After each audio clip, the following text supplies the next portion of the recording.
My name is Randy, and I'm a tool and die maker's apprentice.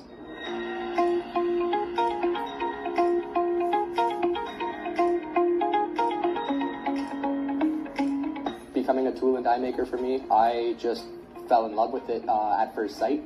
I had no idea what it was getting into it. I just started a job in a factory and worked in the close proximity of tool and die makers.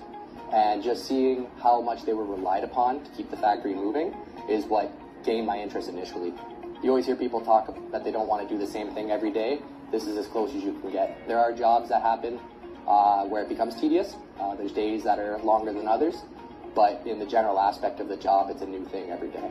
My number one reason to get up and go to work is my passion for my work.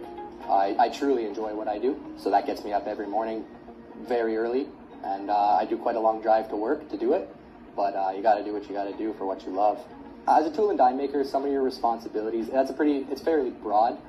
If you're in the production setting for manufacturing, you're required to upkeep tools and basically make them run more efficiently. Whereas I come from a build shop where we just basically get the tool up to a point cosmetically, dimensionally, that whatever company we're delivering the tool to can use it for mass production. It depends if you're working with plastics, working with metal. There's such a broad aspect of what you could be doing. Anywhere from dimensional inspection to checking screws on the die to make sure that everything's safe. The biggest misconception, the one that I've, being a tool and die maker, that I heard from day one was that it's a dying trade. I'd say, not to sound morbid, but it's dying in a more literal sense. So much of the trade is actually over the age of 35. It's like 98% of the trade is over 35. So that leaves 2% of us to handle the growing demand for manufacturing needs. So I'd say that's a big misconception, that it's not actually a dying trade. It is still completely necessary for manufacturing to exist, whether it be cars, plastics, anything like that. It all comes down to the initial manufacturing of the die. I work close with CNC machinists, and even the best machinists, the work that they produce still needs to be worked by hand.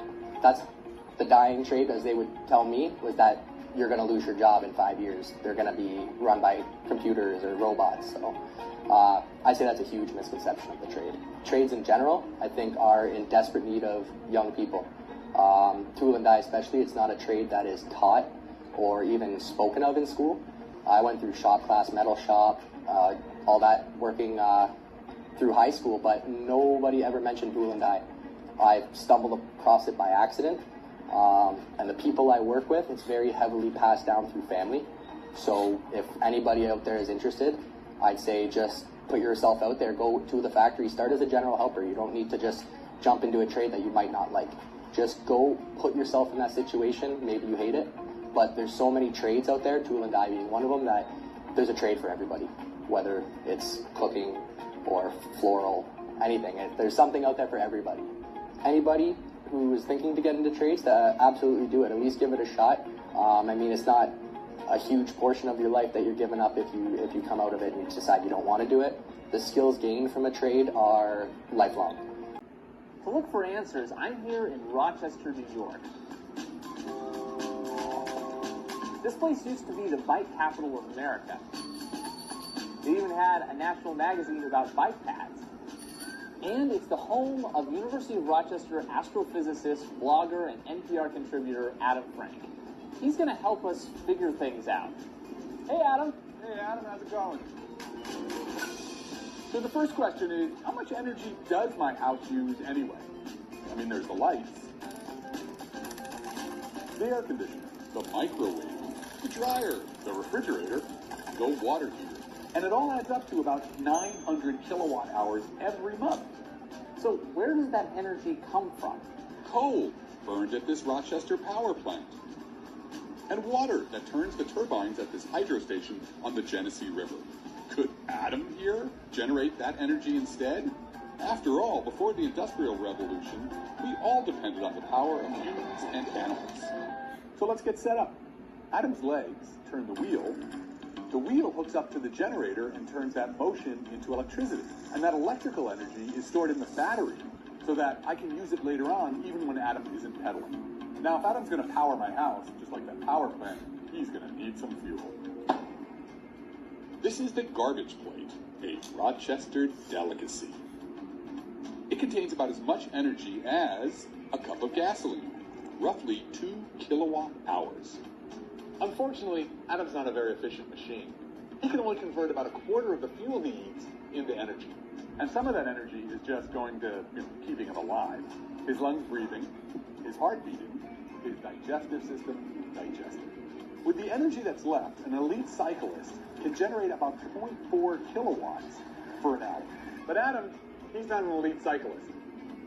And I need him to go for a lot longer than an hour.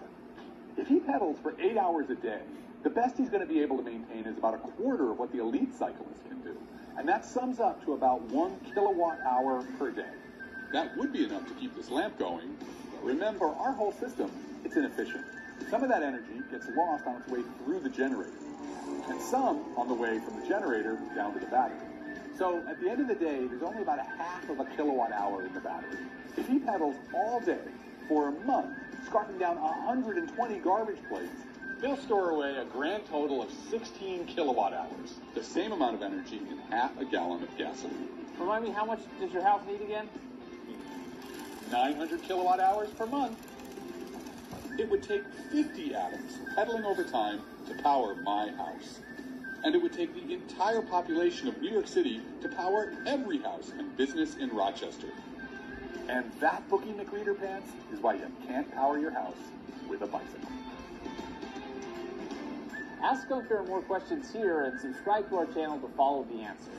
And you can ask me questions on Twitter at AdamFrank4 or listen to NPR for more short answers to big questions.